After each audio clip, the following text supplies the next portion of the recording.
Good afternoon, everyone, and welcome back to the virtual conference on agricultural policy, economics, and diverse farms and farmers. This is session 5 of our research presentations, and this session is broadly going to focus on farm types and producer behavior. Today, we're going to have 4 different research presentations. First up is Silvia Secchi. So Silvia, I'll pass the floor to you. So thank you for having me. What I'm going to be presenting to you today is results that are part of this large project, the Diverse Corn Belt Project, which is funded by USDA-NIFA under the Sustainable Agricultural Systems RFP. And we have a really big team. Here is a picture of one of our annual meetings. And you can see the breadth of collaborators. We have also a great advisory committee to help us wade through these issues. What is the premise of the Diverse Corn Belt?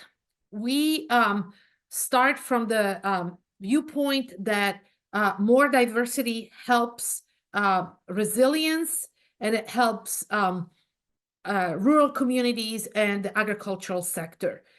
And what is really important to us is I'm going to be presenting results about the farmers portion of the work, but we really think that it's important to look at the whole supply chain and at the landscape level. So there is ongoing work in terms of market surveys, communicating with distributors, processors to understand what the opportunities and barriers are to diversification.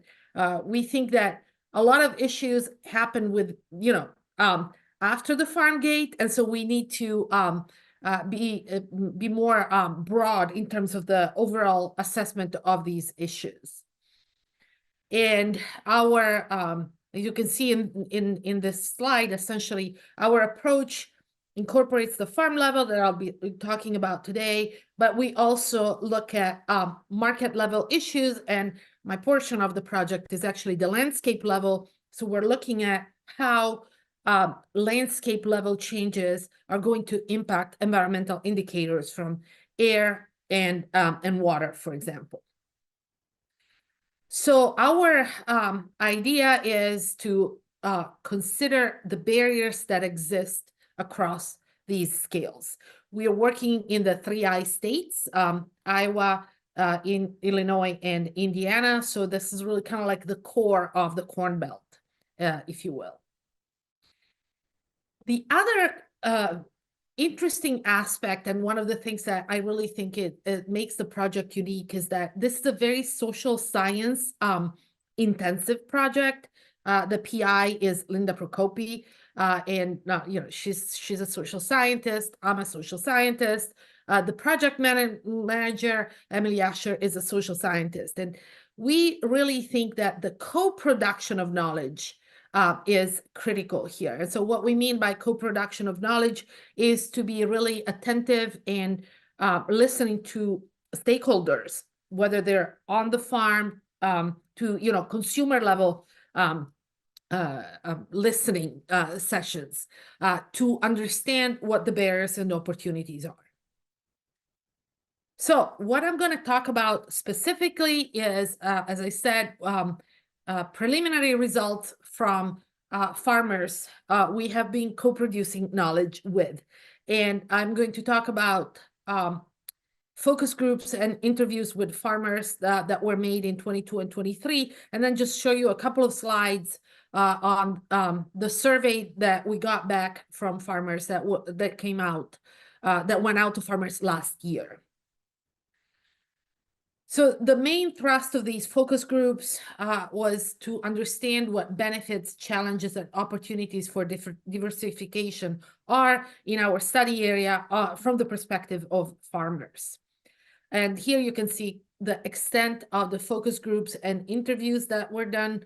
This requires a tremendous amount of work, as you can imagine. So Emily Asher is really the one who's been leading these and doing all the coordination, working with partner organizations and the advisory board to to find farmers to participate in these focus groups, while Linda Prokopi has been leading the interview portion of the work.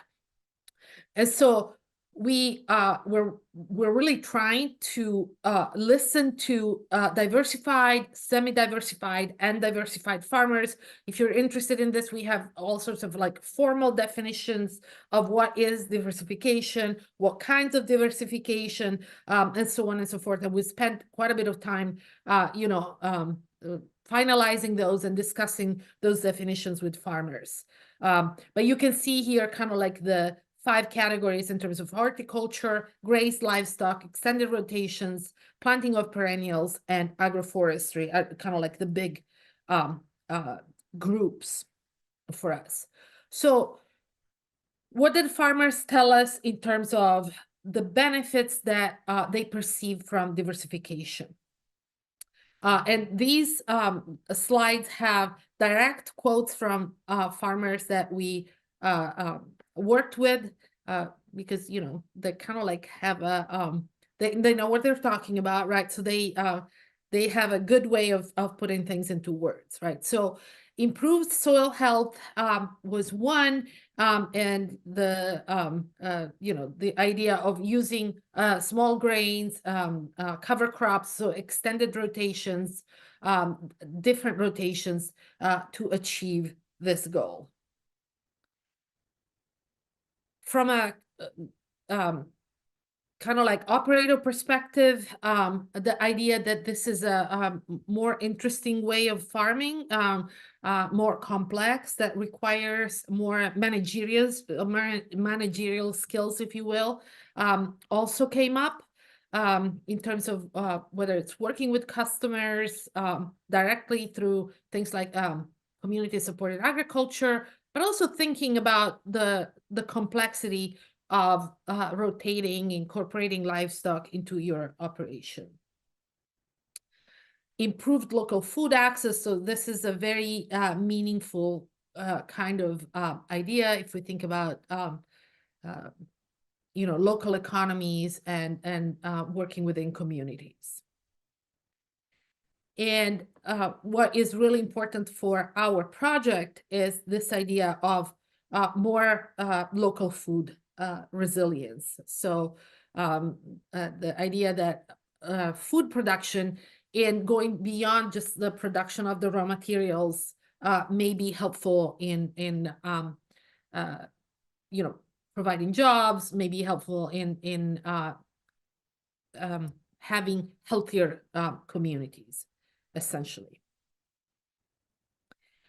So this is all well and good, but what are the issues that the farmers identified as the challenges, right, to achieve this diversification? And let me just add, since I'm in charge of the landscape portion of the project, this is a very homogeneous system where we have almost complete separation in the 3 I-states of livestock and crop production. So the diversification challenge here is substantial. Farmers identified 4 essentially main areas of concerns and challenges and opportunities. This one was very validating for us because we really think that it's important to consider the marketing aspect, the existence of markets, and policies that may support the creation and expansion of these markets. And so how to compete with other regions. This is particularly in the case of production of vegetables, for example, in our region, but also finding markets. So, one of the crops we've been looking at is oats. And so how would oats produced in the 3 I-states essentially fit in the existing market situation? And at the same time, you have constraints in terms of what the buyers want, and you have to still have a profitable business, right? The opportunities that farmers identified when it comes to market is, and we've already seen community-supported agriculture, but alternative marketing arrangements that may guarantee markets, that may provide more stability to farmers is also important. And then if there are, for example, here in Iowa, the legislature just passed a law that subsidizes the creation of small slaughtering facilities. So if we have investments such as that in processing, that can help farmers who want to diversify their operations. And the growing demand for locally produced food. That's kind of like a well-known trend. When we think about scale, the challenges of diversification is that you may lose some of those economies of scale at the farm level that we all know are one of the big drivers of conventional non-diversified systems. But outside at the market level, the idea that we need a certain volume to secure contracts. So again, if we go back to something like oats, you need to have enough oat production in the region to really switch the marketing challenge, the channels that already exist. Opportunities that farmers saw were aggregation, and so we've been talking to processors as well about things like food hubs, for example. Farmer cooperation, this is not a novel idea, but we have a long history in the United States of farmers co-ops.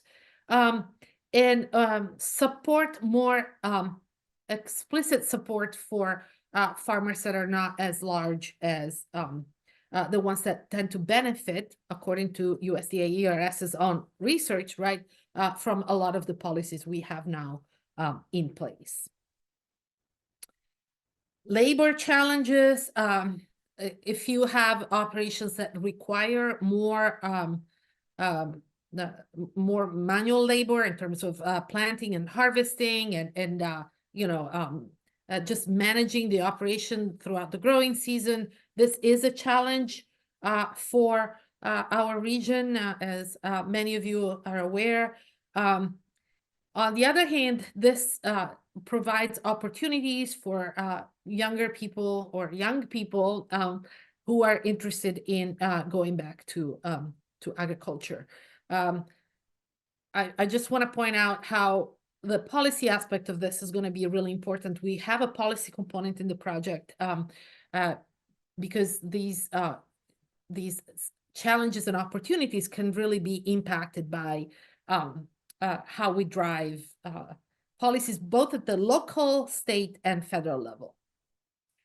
And this brings us to support. So the kind of challenges that farmers identified are the lack of crop insurance and crop insurance requirements, right? That the crop insurance system tends to favor conventional producers, large producers who do not diversify, even though things have been changing in the last couple of years. Lack of technical support. There's a lot of focus in the land grant system, in the extension system, towards conventional production. So these are challenges that the farmers see. And so opportunities, we've seen already some changes in terms of expanding crop insurance to more crops, favoring diversification within the crop insurance system, and more opportunities for cost share. So again, you can see the relevance of policy choices to this type of issues. So I want to spend the last couple of minutes talking about the farmer survey. This was, as I said, sent last year in the spring before planting. We had a response rate of 23%, average age a bit older than the average age of farmers in our region. We purposely oversampled farmers who had more diverse operations, supplementing essentially our sample with other samples like the USDA's organic database, for example. And that resulted in 60% of respondents using at least one diverse practice. So we want to both get input from people who are already doing some diversification and people who aren't really engaging in diversification yet, to understand what the different drivers are. And here you can see the response in terms of adoption of diversified agriculture that we've had. The things like shelter belts and hedgerows are the ones that are more common, and I apologize for the typo there.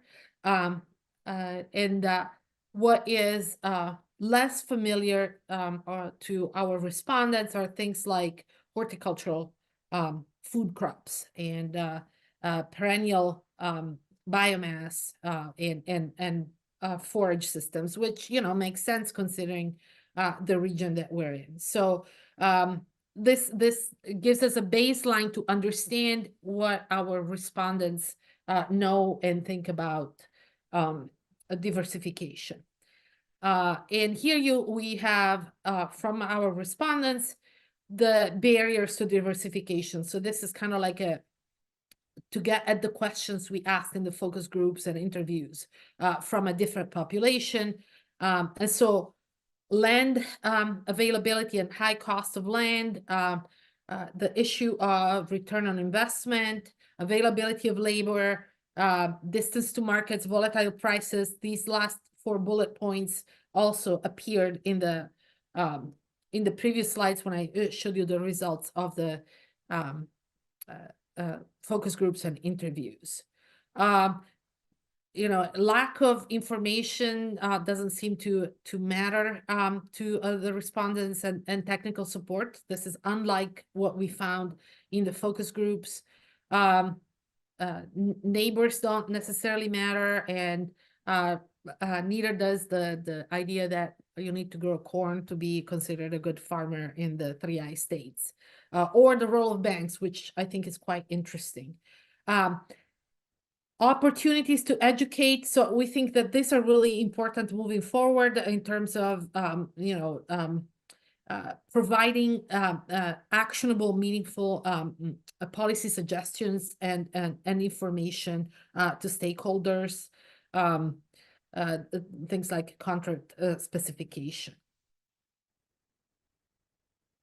So here is my last slide, reminding you all of the grant number, and we have a great website, the Diverse Corn Belt website, that provides updates and information on the project. So you are welcome to visit it. And we also have a X or Twitter feed as well. And so I will give the floor back to Stephen. All right, thank you, Silvia. That was fantastic. I think next up we have Elizabeth. And while Elizabeth gets set up, just a quick reminder, again, any questions that you have or that you think of during the presentations, please put those in the chat and we'll pass those along. But Elizabeth, the floor is yours. So I work in a project, Dakota, where we study climate change adaptation in rural communities as well as biodiversity. Today, I'm gonna present our research on climate change adaptation through the lens of farm size. So just to give you some background, first of all, we know that there's been high changes on farm size during the last century. Farm size has increased while the number of farms has decreased. And with this new phenomena, with this concentration of farmland, we know that it has exacerbated the discrepancies across farm sizes concerning farm management, productive capacity, even access to resources, access to social networks. So we have some examples in the literature where we've seen these differences between large and small farms. So for example, vertical integration and constructive farming is more common in smaller farms. Large farms have more access to government programs. Large farms also have more access or more diversified social connections, which facilitate access to information. Hi, Elizabeth. Sorry, we lost your slides again. I'm wondering if maybe you can take it out of presenter mode and we can maybe see them. Okay, now they appeared. I'm not sure what happened, but we lost it when you changed the slide. But Okay. it's back now. Okay, I think I have a lot of graphs, so probably it's very heavy. That's Okay, why. so maybe like when you clicked it, the resolution came back, but whatever you just did made it come back. So that's perfect. Okay. So the second point as a background that motivated to do this project is that we know there's been a lot of changes in weather and climate. So here I show these two maps of precipitation changes. These are average precipitations, but these are deviations from a historical mean from 1985 to 2011. So we see that in 2012 and 2017, there are huge changes of which places got more precipitation and less precipitation. And if we can see in the part of New England, some parts of New England, they got a lot of precipitation in 2012, but they had dry spells in 2017. So with this information, we know that in some places, agriculture will need to adapt. And there is a vast literature on farmers' decision-making regarding adaptation practices. And we know it's a very complex process. But what we found that it was missing in the literature is an analysis of, given these discrepancies on farm sizes, analyzing farm decision-making by looking individually at farm size.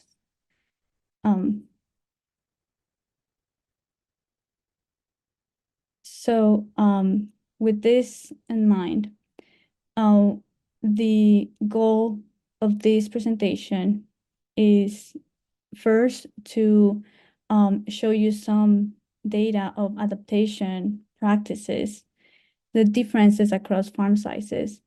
And secondly, I want to analyze and discuss the factors that are associated with these adaptation behaviors by looking individually at specific farm sizes. So what we do in this study is take data from the agricultural census from 2012 and 2017.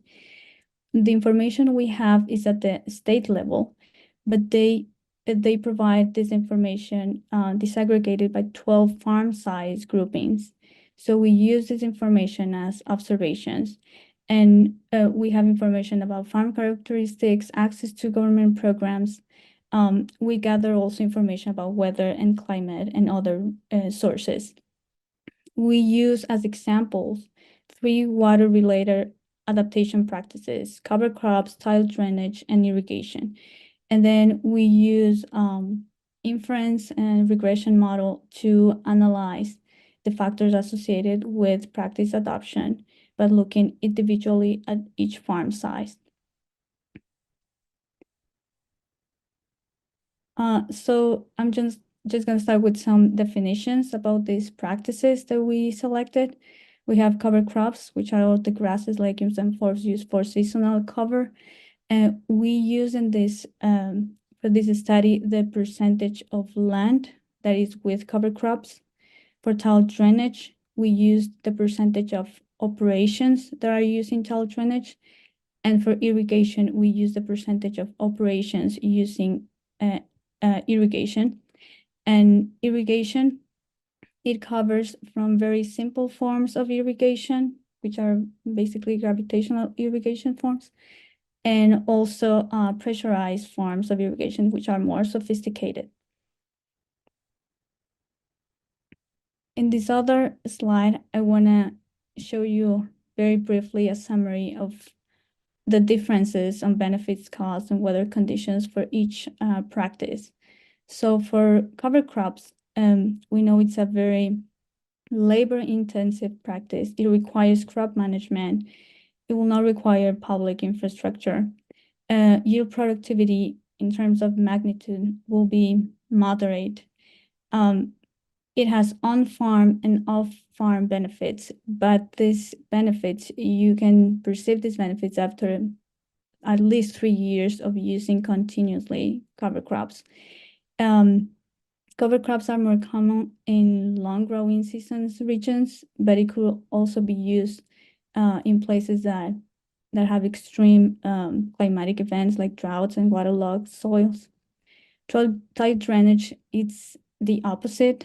It requires more capital. It could require public infrastructure. It doesn't require maintenance or labor costs.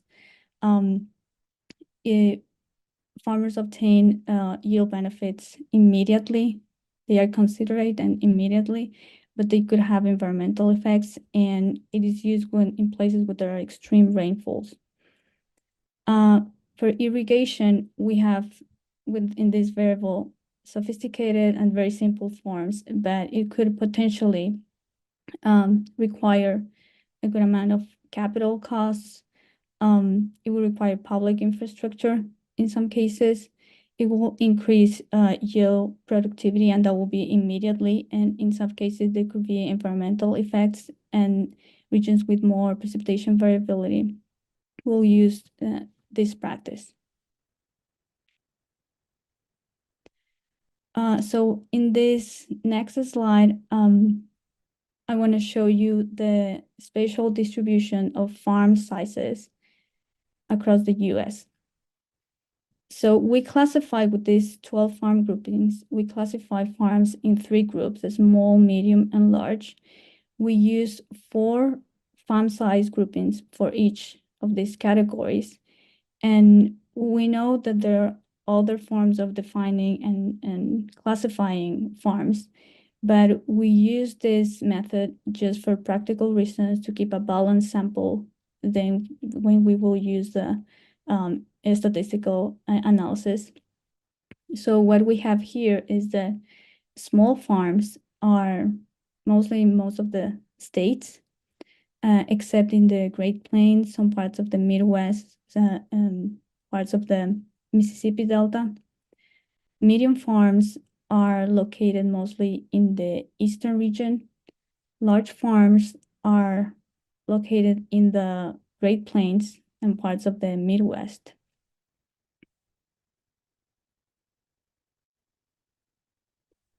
In this next slide, I want to show the differences on the 3 practices that we are studying.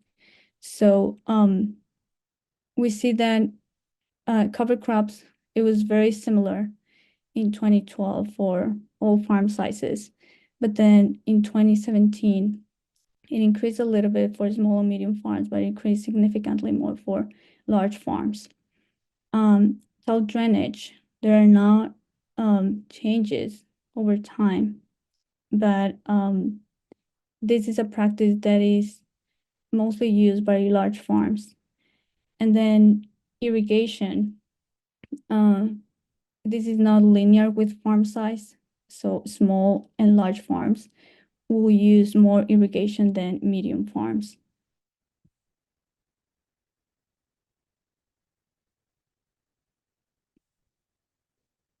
In this other slide, we also mapped in the territory the differences of adoption practices between large and small farms. So we have larger numbers, darker colors of purple or black will show places where larger farms adopt at higher rates than smaller farms. So we have that with cover crops. There is more adoption of large farms compared to small farms in some states in the eastern coast. We have that tall drainage is adopted more intensively by large farms in the Midwest and some parts of the New England. Irrigation, there is more adoption in places like Nebraska, the Mississippi Delta, Oregon, Georgia. And there is more adoption by small farms in some parts of New England.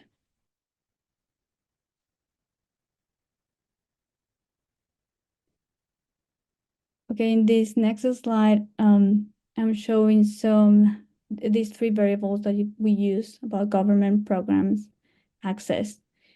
And we have that in general, large farms will use more, will have more access to these three government programs. We have insurance participation, this is the proportion of operations that have access to insurance. We have federal programs, which is the total amount of federal payments as relative to income. And then we have state and local programs that are also relative to income. And just to remind you that federal programs includes conservation and non-conservation programs. So we see that in general, large farms will utilize more of these practices than smaller farms. And in case of federal programs and state programs, there is a decrease between 2012 and 2017.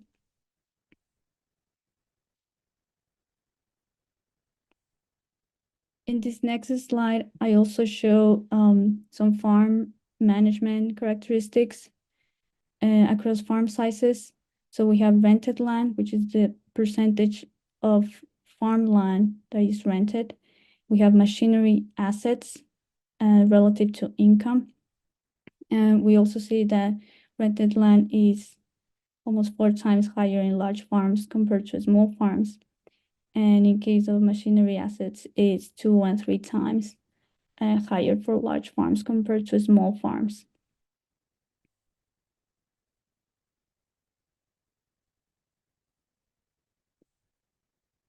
In these next 2 slides, I'm going to show the results of our inferential analysis.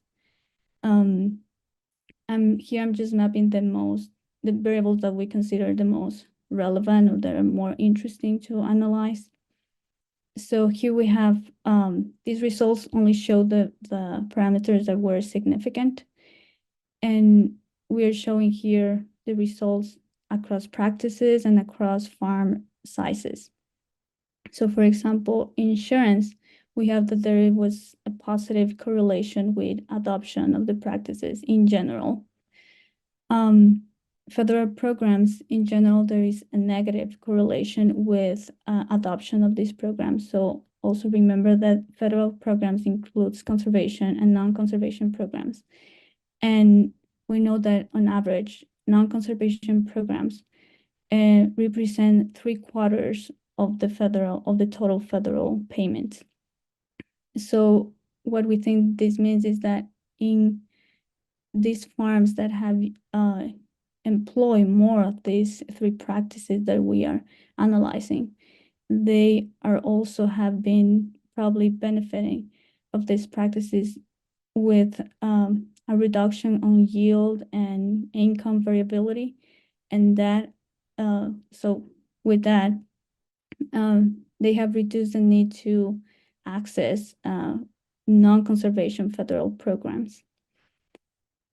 And with the next variable, state programs, we see that there is a positive association with adoption, but only of cover crops.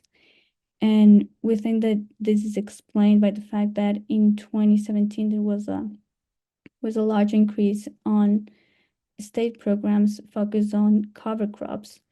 But we can see that this parameter is more relevant for large farms. In the case of rented land, we see different associations across farm sizes and across practices.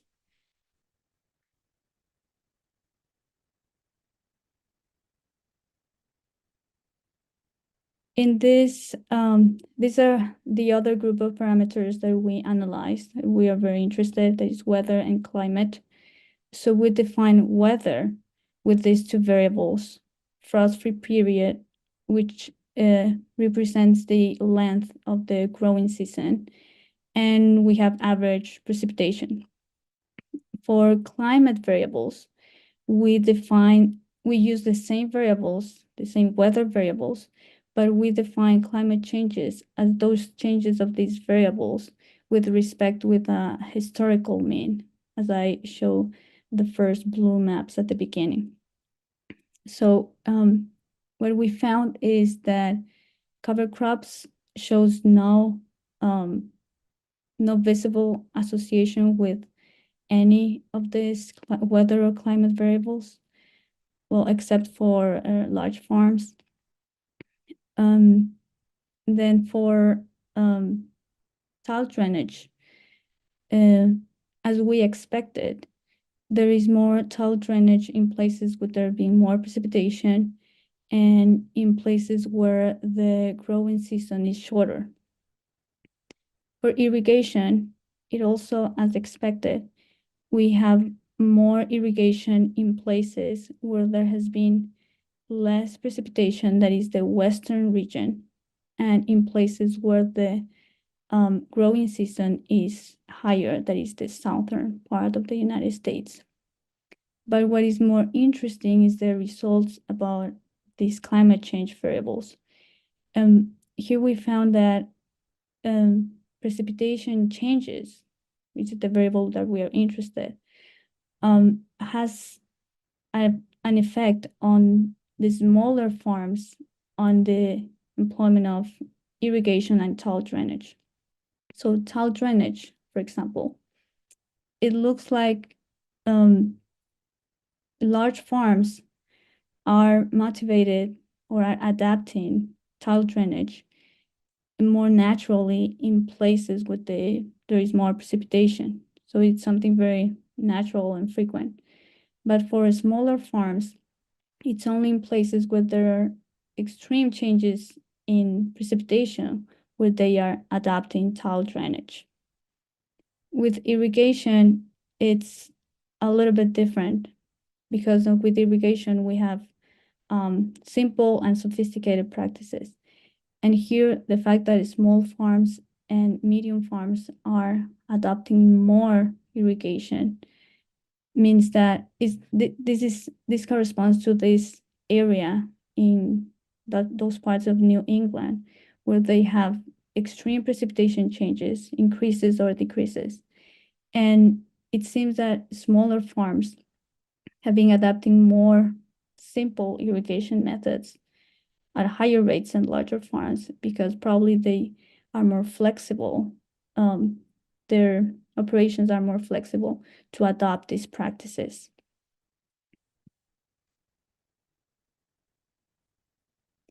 So with all these results, we conclude that adaptation decisions vary across farm sizes. So we believe that we could improve our understanding of farmers' adaptation decisions by looking at farm sizes individually. We cannot just improve our understanding of adaptation decisions, but also improve economic policies targeting these groups. We found that insurance participation is a positive predictor of adoption. We know this is not causality, but it potentially could help smaller farms innovate more if we expand these programs to small farms. We found that federal programs are associated with a reduction in adoption in general. So this could potentially suggest that these innovations are helping reduce the dependency on non-conservation federal programs. We found that state programs might have been very successful at targeting cover crop planting, but this has been more significant among large farms. So that means that we have some room to improve access to small and medium farms. We found that rented land has varying associations with adoption and across farm sizes. And here what we have found is that in the literature, they found that rented land is not a very indicative of farmers' decisions.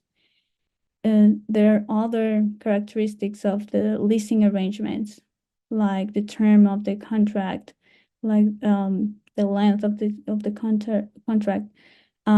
Sometimes the relationship between landlords and tenants that will be more informative of decision making and farmers. So we think that there is also room to investigate how these leasing arrangements change with different farm sizes. And finally, we found that precipitation changes is driving more smaller farms to adapt, probably because they are flexible in some cases, in the case of irrigation. And also because that's the only reason in some cases the smaller farms will adapt. But it also shows that smaller farms, they are actually adapting to climate changes. So here, I just want to thank you for inviting me to present. I want to thank my co-authors and my colleagues from Barracuda. They all were very helpful, their insights and their expertise, and I want to thank the support we received from our grant. Thank you, and I look forward to your any discussion. All right. Thank you so much, Elizabeth. Nathan, I think you're next. Great. Thanks, Stephen. Yeah, thank you for having me here today to present some results from a recent needs assessment, statewide needs assessment from Purdue Extension. My name is Nathan Shoaf, and I serve as the Diversified Farming and Food Systems program leader, and I also serve as an urban agriculture specialist here at Purdue University, and I'm presenting some results with my colleague, Dr. Laura Ingwell. She is an extension entomologist and also serves a lot of urban producers and urban growers as well. And we're going to share some results from a recent statewide needs assessment and focus on meeting the needs of Indiana urban farmers and some of the characteristics and challenges and priorities from that needs assessment project. So I'll talk briefly about urban ag and Purdue Extension, some of the process or the pathway of meeting farmer needs or wants, some of those characteristics, challenges, and priorities. And I'll talk a little bit about how farmers define success. I think it's really unique relative to maybe some of the other areas of agriculture, at least within Indiana. And what are some of the aspects of sustainable urban food production? So urban agriculture in Purdue Extension doesn't have a long history, but urban agriculture does have a long history in Indiana. And I won't go into all that today, but I kind of wanted to talk a little bit about creating positions or some programs that have really been in support of a lot of urban producers or urban farmers in Indiana. And in 2016, we hired an educator from Marion County in Indianapolis. It was the first time we really allocated a position to someone working in that space or supporting those farmers. She and some of her colleagues created a certificate program. Later on, that urban ag program was expanded more statewide. So we've got educators in the Gary area, Fort Wayne, Evansville, and a lot of other educators throughout the state that are working in metropolitan areas that are serving folks that really have very urban specific needs or urban stakeholder needs. We adapted some of those programs to a Gary Urban Farmer Initiative program supported by a SARE grant project a few years ago, created a virtual certificate program, and then more recently an urban farming signature program, which is more of a hands-on kind of experiential, 7 to 8 week type of program. And the reason why I mention some of these things is not go through a laundry list of different projects or programs that Purdue has, but to show these are different opportunities for us to conduct evaluations, get to meet farmers face to face and support a lot of those farmer peer-to-peer networks. So in my mind, a lot of this work kind of began with a lot of my colleagues who are doing this work back prior to when I started. And I mentioned that statewide expansion, and my role was created in 2019. So I've been with Extension now almost 5 years. So you're talking about needs or maybe wants assessments. A lot of us in Extension do this type of work, maybe at more of a county level. So for us starting at a statewide level, my colleague Laura and I, we did a lot of research on other efforts across the United States and California, Maryland, Michigan, really everywhere we could kind of find some of this work either buried in extension bulletins or peer-reviewed journals. And we looked at what we currently had available in different resources. And I mentioned some of these projects that we've been engaged in before, but we looked at what we have in newsletters that have a really broad reach to a lot of different farmers across the state, even regionally. Different grant projects, as I mentioned earlier, that are really impactful, that are working specifically with urban producers and urban growers. A lot of personal relationships we've developed, a lot of personal relationships that educators at the county level have developed over the years too. So when I started, a lot of my work was really spent doing a lot of one-on-one farmer interviews in the counties, and I was really fortunate to have the resources and time to do that during the pandemic, and support from my extension director at the time to do that. And it really helped us build some momentum and really get to know folks one-on-one and get to listen to their stories, figure out what challenges they were facing to kind of get ahead of this and kind of build some structure around what would eventually be a survey instrument. And so within that too, we did a lot of farm tours, really trying to get farmers on other farmers' farms to have that experience and create those peer-to-peer networks. And also too, in 2020, summer 2020, there was a USDA and NIFA request for information for what has since become their urban ag and innovative production grant proposals that kind of come out the last couple of years. And it was a listening session to kind of figure out what are the key areas that that they could devote some research, some grant funds to really elevate some of these needs and some of these resources for farmers. So my colleague Laura and I participated in some virtual focus groups, and that really gave us a good start to kind of figure out what the scaffolding might look like for a survey instrument. And so looking at all these different efforts kind of in concert, it helped us lead to that survey instrument development. And I think one thing that was one takeaway from researching other folks' efforts in this space was that maybe some of the things that folks may mention is they wish they would have maybe co-produced this with farmers or maybe worked a little bit closer with farmers in developing that survey. So we used some funds to pay farmers stipends to validate the survey instrument, make sure it was linguistically appropriate, make sure we asked them questions that they wanted us to ask, and make sure it was structured in a way that they felt it was relevant to their needs. And so we're really fortunate to have had the time and the effort from farmers. And I will say in that too, I think we were lucky in that a lot of the farmers that we were supporting and working with or involved in that, they were the farmers who were sharing the survey instrument within their networks, within their local food groups, their different food councils. So that really helped us, I think, kind of get the survey out and get it in front of more people. So in terms of some of the characteristics too, you'll see a really nice figure to the right showing some of the different production practices. But we had 207 respondents access the online survey instrument online tool.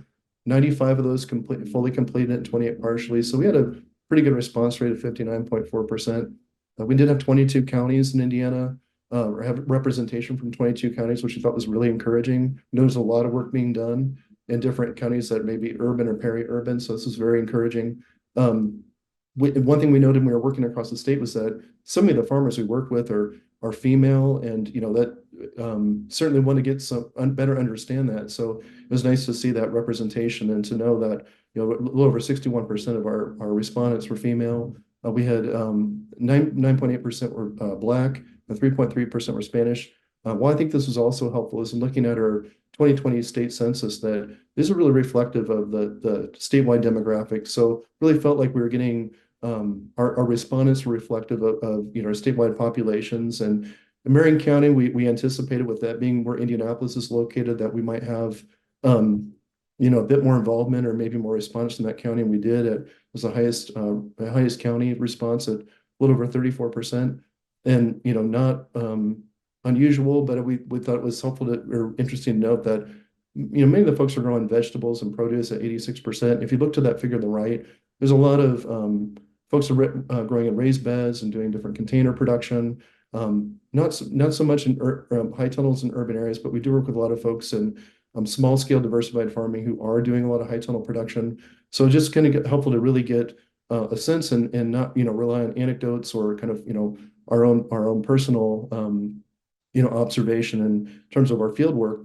And also too, I think one question we wanted to ask was, a lot of the recommendations we make, or that in the literature at and fertility recommendations are, pounds per acre. And a lot of the folks we're working with are at, working at or farming at less than an acre. And of our respondents, 39% are even at 100 to 1,000 square feet. So thinking about those recommendations and making sure that we're communicating in a way that's relevant for the farmers that we aim to support. I think it's really helpful to think about that. Maybe, we communicate more at the ounces per square foot, just for example, to really understand that some of the dynamics in urban food systems can really be attributed to some of the scale that people work at in some situations. So looking at some of the challenges, it was interesting to look at what we identified before we started the survey instrument. And it looked somewhat similar to this, but I think Laura is a integrated pest management expert. And so I think a lot of the questions I would get that I would direct to her or she would get, we kind of assumed that would be near the top, and it was. My background is more in soil microbiology or soil remediation. I get a lot of questions about that, but I'm also biased because I do typically talk about that, present on that, and I get a lot of feedback on that. But it's interesting to see that kind of maybe the soil health piece fall to the middle a little bit and fall down that list a little bit more. Marketing and business development being a higher priority area. And also too, within integrated pest management, we had a lot of folks give us feedback on our survey instrument and say, look, they weren't familiar with the term. They were familiar with breaking it down in terms of pest ID, plant disease ID, weed ID management. So it helped us really kind of structure those questions and maybe make it more relevant and make it more specific for us to glean information from. And then at the bottom of the list was irrigation. We had a lot of folks, even in some of our qualitative comments, mention that they may struggle with that or it may present some challenges in urban agriculture. So I want to talk a little bit about how urban farmers define success. So one of the first questions we asked in our survey was an open-ended question: how do you define success as an urban farmer? We didn't want to put too many guardrails around that because we didn't want to aim someone down the path to get an answer we might anticipate or get feedback that we might expect. So we asked this we got a multitude of different questions. But I will say, of the 95 responses, I think we only had 2 or 3 that were focused on yield or profitability. So they're more along the lines of these quotes I want to share with you here. And one farmer mentioned, we use sustainable practices to grow produce to make meals for the kids and use the farm as a classroom to teach young people how to grow their food. Second farmer mentioned, I'm able to grow my own fresh foods and help change the eating habits of my family and friends. And a third farmer mentioned, success means providing healthy foods for my family and friends who are unable to grow or produce their own. What I think is interesting about this when looking at some of these themes and around community cohesion, dietary preferences or changing the dietary habits of maybe their family or even their community or youth education or youth empowerment. These were kind of many of the comments were very similar to these. It's really hard to pick 3 out that really stood out, but I thought these 3 really kind of encapsulated some of these broader themes. But I think again, it goes to show that maybe some of the motivations or the mission and visions of some of urban farmers are maybe unusual relative to a lot of maybe more conventional farming systems or larger scale farming. And I think this is helpful not only internally from an extension standpoint too, but also to kind of compare with other state extension offices and other efforts across the country, and not unusual relative to a lot of those other efforts too. I think that's one thing that's encouraging to see, is a lot of the feedback we're getting is very similar to what we're seeing nationwide in other studies too. So, but helpful to see this reflected in our own statewide results. So in terms of priorities and next steps, we've already begun revising some existing programs. Like I mentioned all those programs earlier. Many of those it's an iterative process. We're constantly revising those as we get feedback, because we're typically do a lot of evaluations and react to those too, and a lot of the work we do in extension. There's been some new programs that have been created even since this project started in 2019. But a lot of farmers mentioned increased on-farm collaborative research. There are many people I'm working with that are both research and extension faculty that are already very engaged in this, and they really view this as a valuable component to their proposal development, and think it's a key aspect of a lot of the research they want to participate in with different farmers. But I will say we've been a bit more intentional with more recent proposals on really including that and being overt in our description of what we intend to do and what collaborative research may look like on other farmers' farms, and even co-planning extension programs. So a lot of folks have mentioned that, hey, they would really like to be involved in that planning stage. I think the first speaker, Silvia, mentioned that co-development piece being very important. And that's really important to the farmers that we're trying to support too. They would really like to say and like to be more involved in that planning process, not only from designing, research design, but also on any kind of programs or co-hosting farm tours. Oftentimes we're bringing farmers to learn from other farmers on their operations and their farms. They've got a lot of insight and a lot of experience to share. So I think it's really important that we value that, respect that, and really elevate those farmers to help them, really validate their work and their experience too. So a lot of mention of really wanting to see Purdue or Extension overall support female grower networks. We've made some efforts there as well. And then continue building trust in underserved and BIPOC communities. There are some communities that when they may think of Purdue University or Extension, it may be a 4-H, or it may just be, they may not even know where campus is relative to the city they're living in. So really being present in the community, really getting to know people, working side by side with them, and doing a lot of these things that I mentioned here, ways to build trust. So in closing today, I'd like to kind of talk about some things I think would be some aspects of sustainable urban food systems coming from many of the farmers we work with, and looking at some of the other work being done nationally. So I mentioned earlier a lot of networking among farmers. I think it's really key that Extension really create those opportunities when and if possible to have that peer-to-peer learning opportunity. It's really key. And I think that we have an obligation to make those connections, whether they're in a community, they're across the state, even regionally. Sometimes farmers have the most knowledge in a given area, even though we have a lot of research experience, but I think we have an obligation to make those connections. I mentioned collaboration earlier too. I think it's key not only in some of the programming we do, but some of the research proposals we develop. There's a lot of interest from farmers and being involved in different phases of this. And so I think it's important we open the door more often and include them in that process. Partnerships too. I mean, Extension can't be everywhere and do everything. We rely a lot on conservation partnerships and other NGOs throughout the state. We couldn't do what we do without them. So I think we want to continue that and keep building new partnerships and enhance the ones we currently have. Build trust. And I think, in developing programs that are inclusive, there's a lot of things we can learn. And again, we take those evaluations to heart really seriously too, but to really try to figure out, how do we get more people to the table? How do we get more people involved? And again, I think a lot of things I mentioned earlier are kind of key to creating those opportunities. And I want to mention too, entrepreneurship. This is a big driver, especially for youth programming. There's a couple of grants we've received recently too that really emphasize this or focus in on that. A great way to get youth engaged in agriculture. Great way to create leadership opportunities and a multitude of other benefits too. But I've got some colleagues who are doing some really great innovative work in that space. And I kind of want to end here too and talk a little bit about some of the communication approaches and the storytelling aspect of what I think is so important in needs assessment work, or even just in engagement.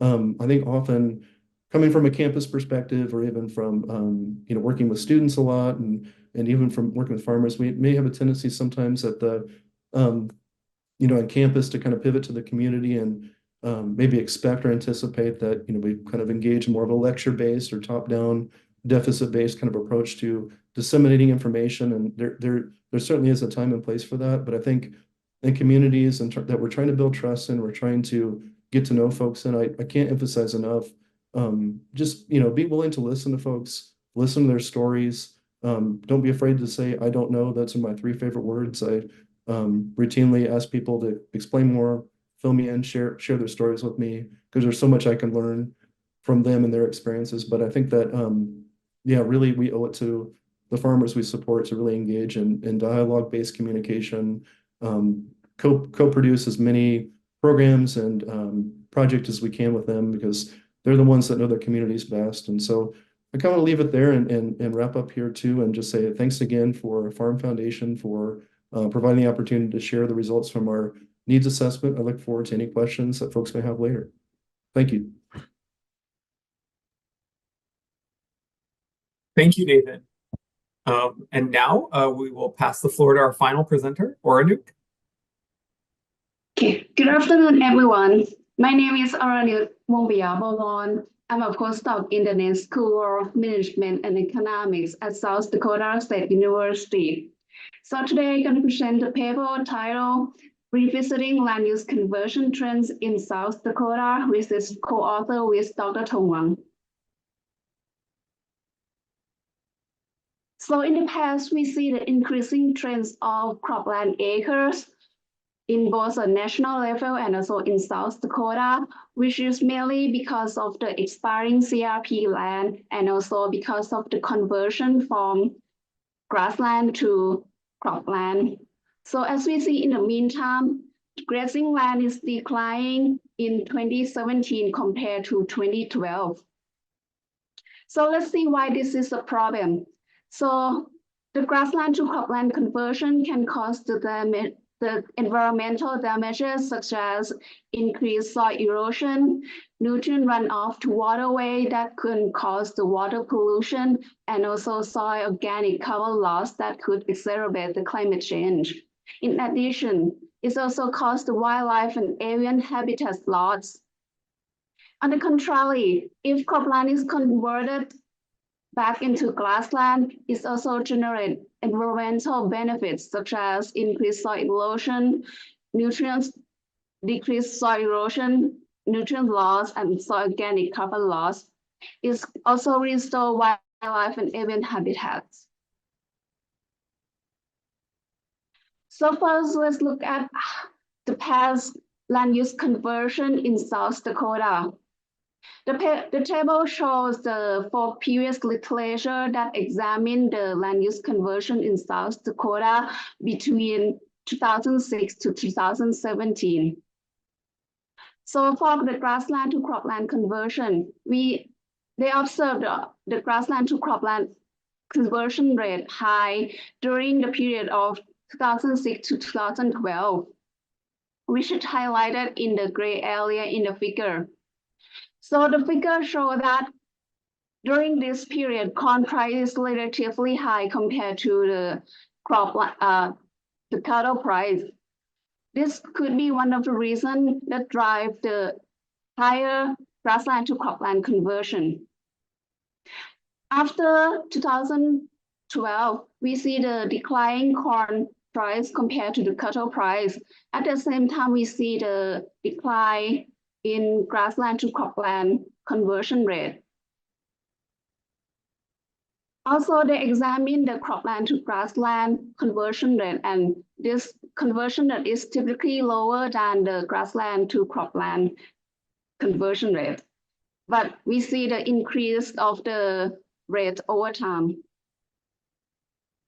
And also in the past literature, they typically find the grassland loss, except in the western South Dakota between 2012 to 2014, we found a slightly net grassland gain. And we see that the past literature examined the land use conversion into 2017. So in this study, we examined the land use conversion in 2018 to 2022, and also in the future trend. So we used the survey of 2,500 agricultural producers in South Dakota. And we conduct a survey from January to March 2023. So each sample operates a minimum of 100 acres of grassland with at least 50 livestock under grazing.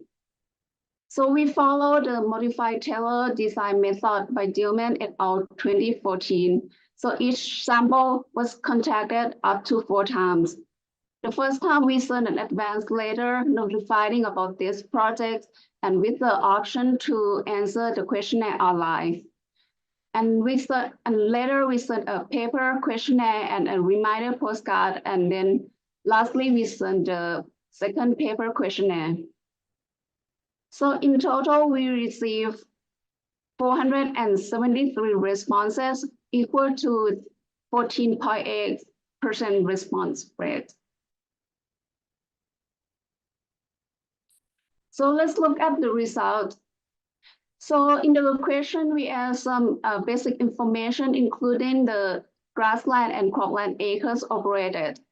In total, our survey respondents operates 1.4 million grassland acres, equivalent to 6% of the total South Dakota grassland in 2022. Also, they operate 500,000 of cropland, which equivalent to 3% of the total cropland in South Dakota. And then the main question is, we ask if they make any land use conversion between grassland and cropland in the past 5 years. And our results found that the 0.5% of grassland was converted to cropland in 2018 to 2022 at the annual rate of 0.1%. Compared to the previous literature, this annual rate of conversion that we found is lower than what the previous literature found. Also, we found the 4.4% of cropland was converted to grassland in 2018 to 2022 at an annual rate of 0.9%, which is similar to the conversion rate that found in the previous literature. But we found the net grassland gain at the annual rate of 0.2%. So when we look at the blue area, which is our study period, so we found that in the first 3 years, the cattle price is relatively higher than the corn price. And then after that, both prices increase because of high fertilizer price. So this could be the reason that we found the net grassland gain. Also, let's look at the table that provides more detail about the result. So the conversion rate based on the number of respondents here. So we found that this conversion rate of the cropland to grassland conversion rate is also higher than the grassland to cropland conversion rate based on the number of respondents. And also we find the higher number of acres converted from cropland to grassland. Also, for the future trend, we asked if they plan to make any conversion of grassland to cropland or cropland to grassland during the next 5 years. So based on the number of respondents, we also found that the higher number of respondents plan to convert cropland into grassland than the number of respondents plan to convert grassland into cropland. And also about 2/3 of them are the new converter who never convert cropland into grassland in the past 5 years. So next, let's look at how farm characteristics are related to the land use conversion decision. So first, I look at the proportion of grazing land. So due to the specialization trend, so we hypothesize that the farm with higher proportion of grassland is more likely to convert cropland into grassland, and the farm with lower proportion of grassland is more likely to convert grassland into cropland. So based on our survey data, the percentage of grassland to total farmland has the median of 67%. So we use this number as the criteria to divide our samples into 2 groups and conduct a t-test to see if there are any differences between these 2 groups. And what we found are consistent with our hypothesis. We found the higher number of grassland to cropland conversion rate in the lower proportion of grassland group. And also, like both in the past and also in the future here. And also, we found that for the cropland to grassland conversion, in the past conversion, both groups are not statistically different. But In the future, we found that the farm with the higher proportion of grassland is more likely to convert cropland into grassland. And also, they also plan to convert higher acre than the farm with the lower proportion of grassland. So next we talk about farm size. So in the previous literature found that the larger farm is more likely to convert grassland into cropland. So in our study, I found on average, the grassland size is about 3,000 acres. And on average, the cropland size is about 100 acres. And the median farm size is 2,400 acres. This we use as the median to divide our sample. In contrast to previous literature, the conversion rates of grassland to cropland did not see a statistically difference between two groups, both in the past and also in the future. And also for the cropland to grassland, the conversion rate based on the number of respondents are similar for the conversion in the past, but in the future, the larger farm size is more likely to convert cropland into grassland than the smaller farm size. And also they plan to convert more acres in the future, and they already converted more acres in the past. And then after that, we also look at the regional differences. So in South Dakota, the soil in the east of the Missouri River is more fertile and more appropriate for the cropping purpose. But in the western South Dakota, the soil is semi-arid and less appropriate for the crop production. So we see that the grassland acre in the western is, on average, is higher than the eastern South Dakota. And the farm in the eastern South Dakota has higher cropland in the western side.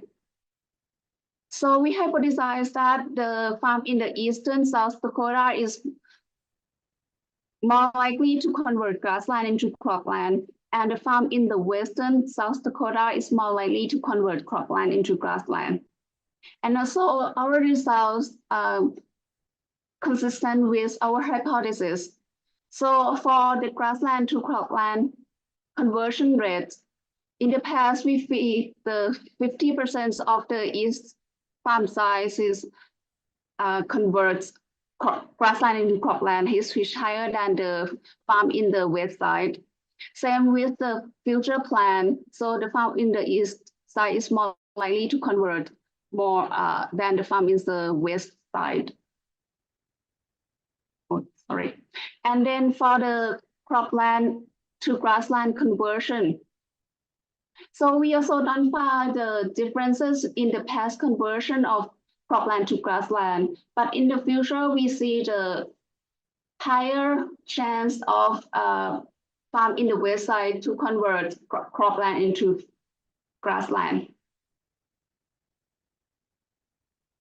So next, we also look at the top 3 motivation of the land use conversion.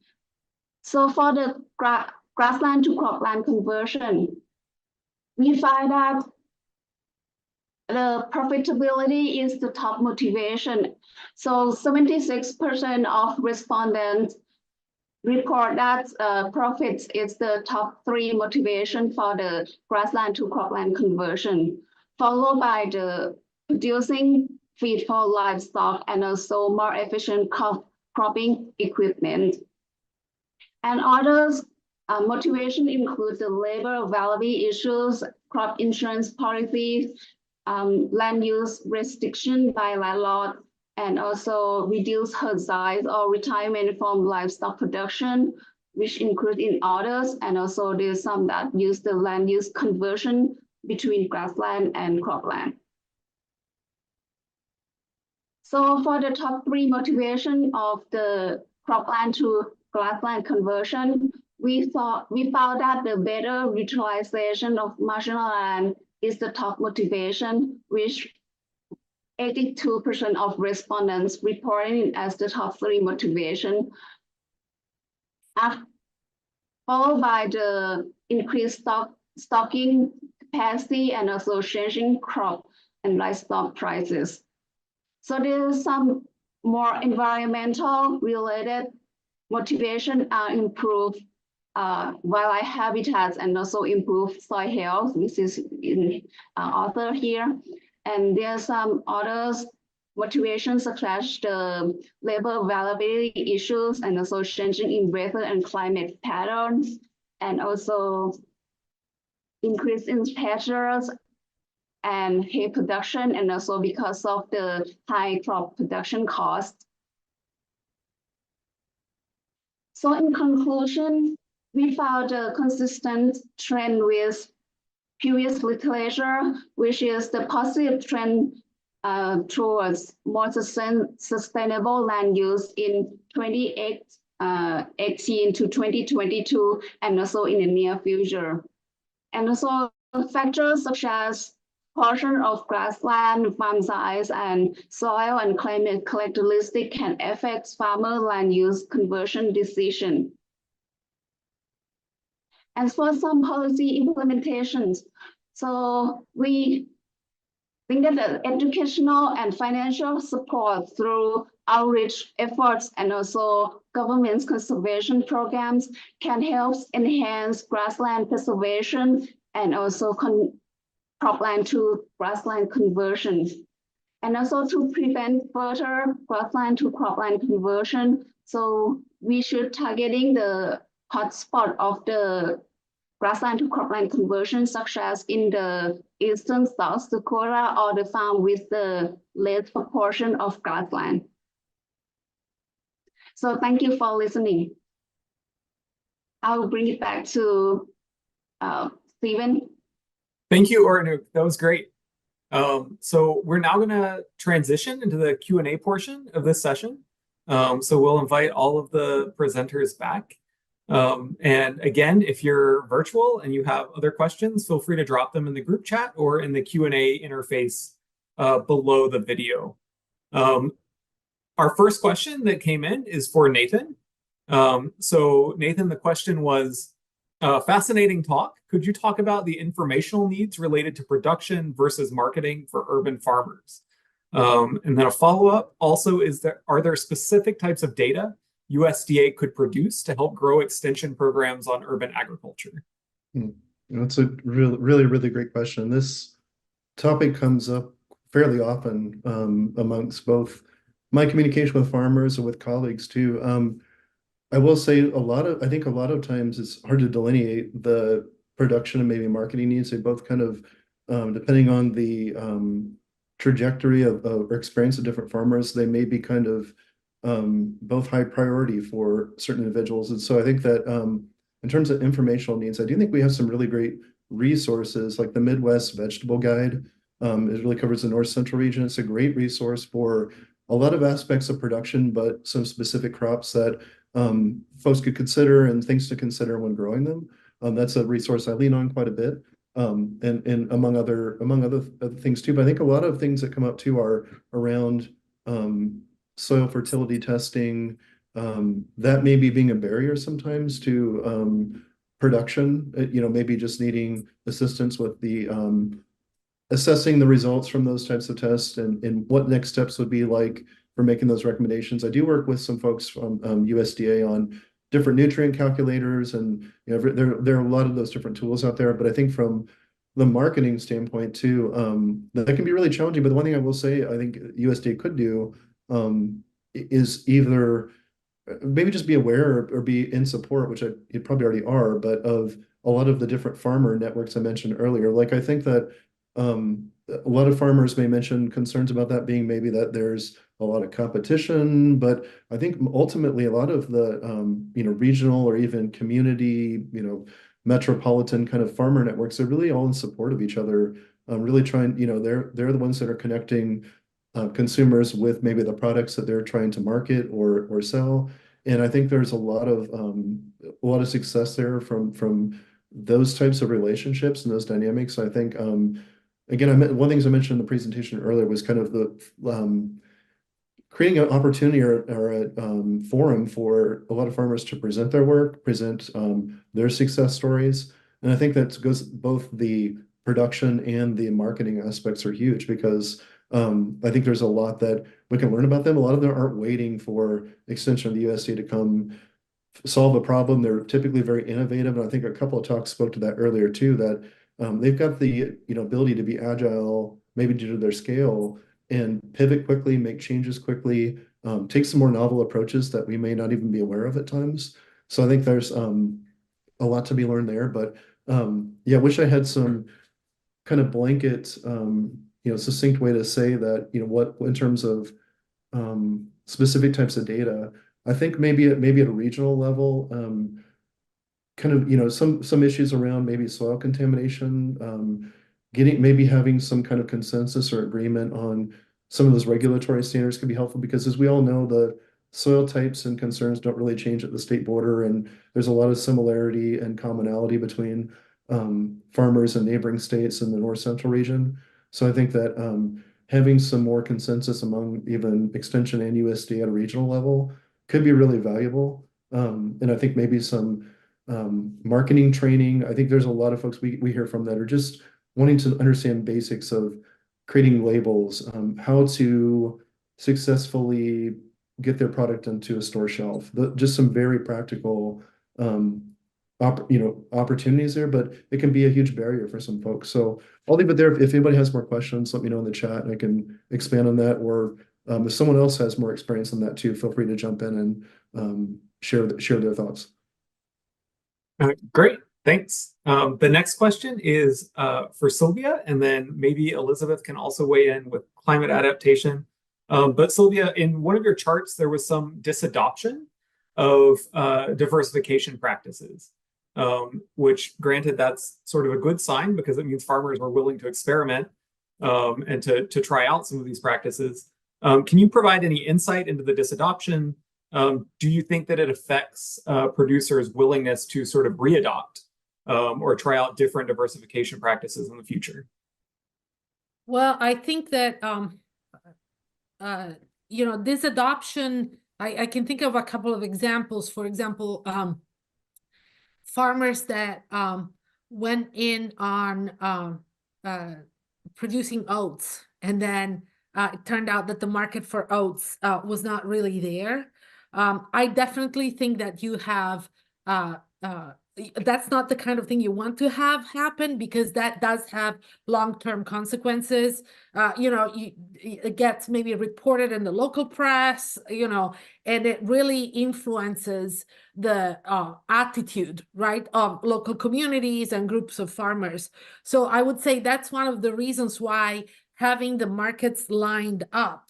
I mean, this, outside the United States, there's been some very huge cases like with Jatropha for biofuel production in Africa, where essentially the farmers would get stranded with the crop and couldn't sell it. So that kind of problem can become massive, right? So you want to have the markets lined up. You want to have the support system. You really don't want to have the part of the supply chain, which is to some extent the most fragile one, the farmers, be the ones who take on the risk of diversification. So there needs to be a solid structure to go with that. And I'll leave it at that. Oh, great, thanks. Elizabeth, kind of like a similar issue in your survey work over time, did you see any sort of adoption and disadoption, and then maybe readoption of some of these adaptation practices? Yeah, we see some disadoption on tile drainage, and I think a little bit with irrigation.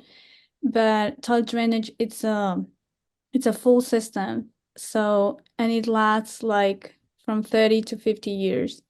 So, and since we are not following the same farmers, we are not sure if that's disadoption or just those farms disappear or something happened. But so yeah, we didn't see that disadoption because we are not looking at farm level. But with cover crops, there is a full literature because cover crops, could be a learning process and it's an annual practice, which is different from tile drainage and irrigation that you could have something implemented will stay longer. With cover crops, you will make decisions of cover cropping every year.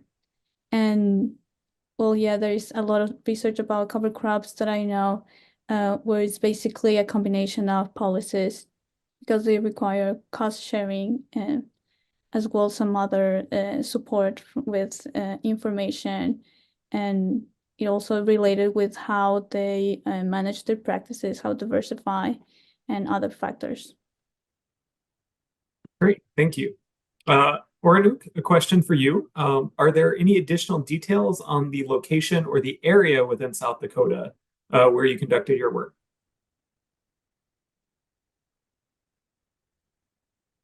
So for the location, so what we ask is, we ask if, the county, so we ask the county where they have the large of the grazing farm are located in. So that's how we can separate into the west side or the east side of the state. Okay, was it statewide? I think might be the question. Yeah, so we conduct the survey for the total the whole South Dakota state, even though in some county we might not get some responses, but what the responses are all over the state. Okay, great.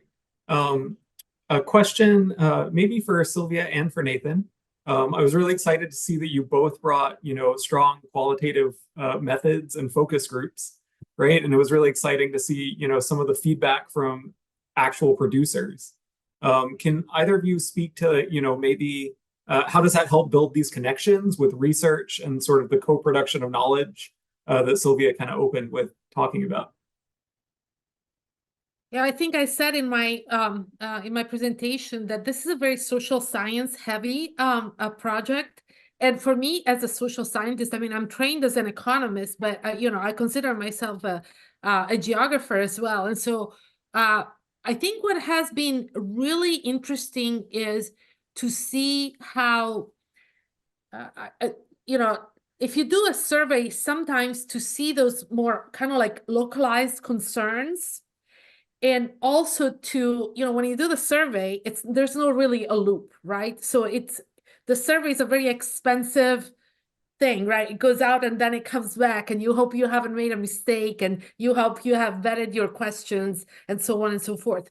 But it's been very helpful for us to be able to incorporate the feedback from farmers in terms of just how we presented things and how we managed those meetings and the focus groups and how the different regional concerns.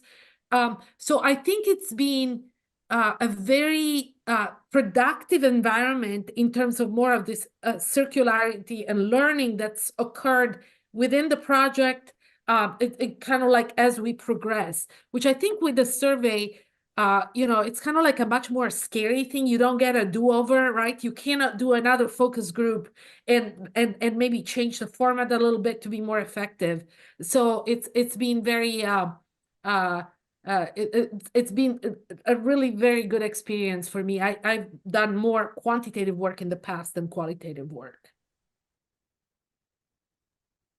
I'll add to some what Silvia mentioned too, and I think that thinking about some things I mentioned earlier about working with farmers and the types of communication I think are really important, and I think that many of us know qualitative data can just be very time consuming to review, to analyze, and to process, and so I think but I also think it's very valuable too because it gives you an opportunity to really see how people are framing questions or the terminology they may use to describe certain processes or production methods, whatever it may be. And I think, yeah, just it gives you a unique insight into that. But I think what Silvia said too, ultimately you want to make sure you're getting the survey as right as you can, because she pointed to you can't bring that back and you don't want to do that again. There are a lot of the farmers we support, they get surveyed a lot, or they get, we're constantly asking them to participate in evaluations for programs. So you want to make sure it's really worth their time, and they feel like they've had made a significant contribution to it too. And I think that's one thing. I know, like, Linda Prokopi here at Purdue, she has published quite a bit on, or it talked about, it's important to go back to the community you're working in and explain, what you did with their results. I think, and that's something we did in this process too. And that was, a needs assessment from Extension. We really made an effort to get back to folks and tell them, what the stages of the project were, what they contributed, why that's impactful, how we're using it. So I think that's an important piece of it too, is to really build in time to visit and convey your work to the community that you're trying to support, but ultimately that you're hoping that is supporting the work too by contributing. So I'll stop there. Thank you though. All right. Yeah. Well, thank you all. I think we're just out of time for this session, but again, I really appreciate all of you taking the time to share your research with us and to present at today's conference. So thank you all, and thank you to our virtual audience for your questions. So now we're going to transition into our closing session. And so, I just want to take a minute first off and thank all of you for attending the conference. I want to thank all of our speakers from yesterday and today, both our opening speakers and our industry panel, for sharing, all of their thoughts about some of these contemporary issues facing diverse farms and farmers in the United States. I also want to thank all of our presenters again for taking the time to submit and to share their research with all of us.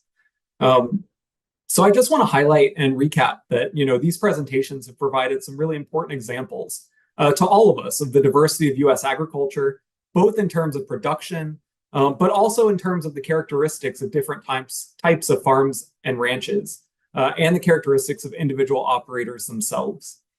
So on the first day of the conference, we heard a number of presentations that were focused at the intersection of diversity and government agricultural programs.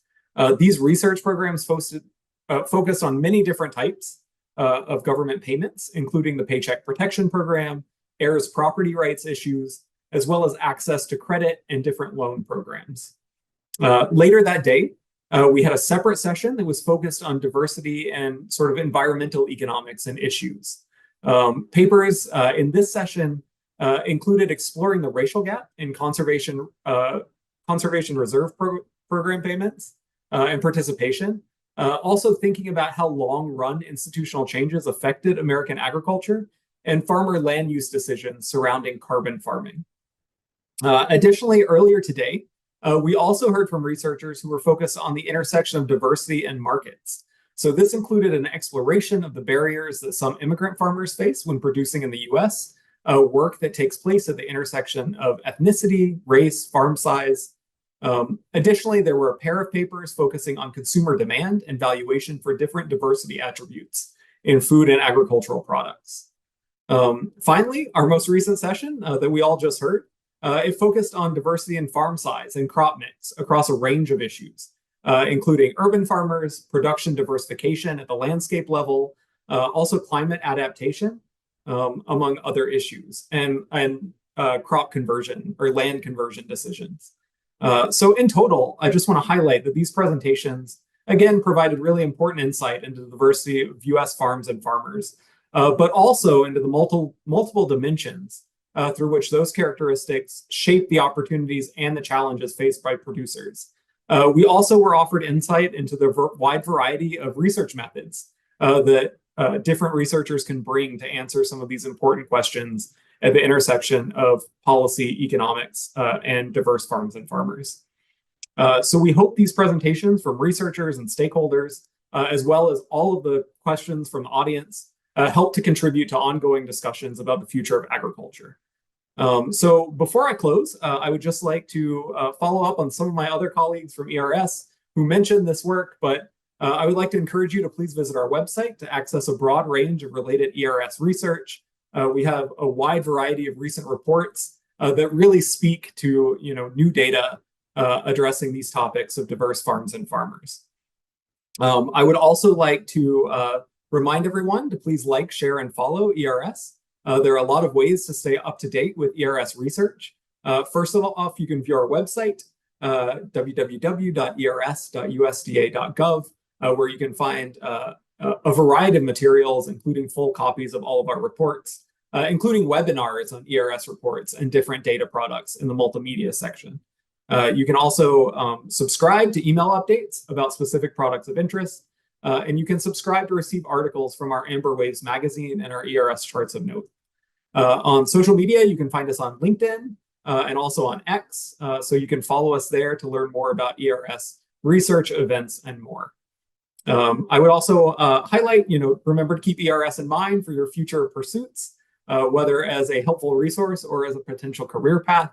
And I would finally like to just shout out our Charts of Note app. So if you're interested, it's available on both Google Android and Apple app stores, but it delivers ERS research straight to your mobile device. And so you can even favorite and find some of your favorite charts to share. So with that, I just want to thank you all again for attending the conference and sticking with us through day 2. And now I will pass the floor back to Martha King at the Farm Foundation.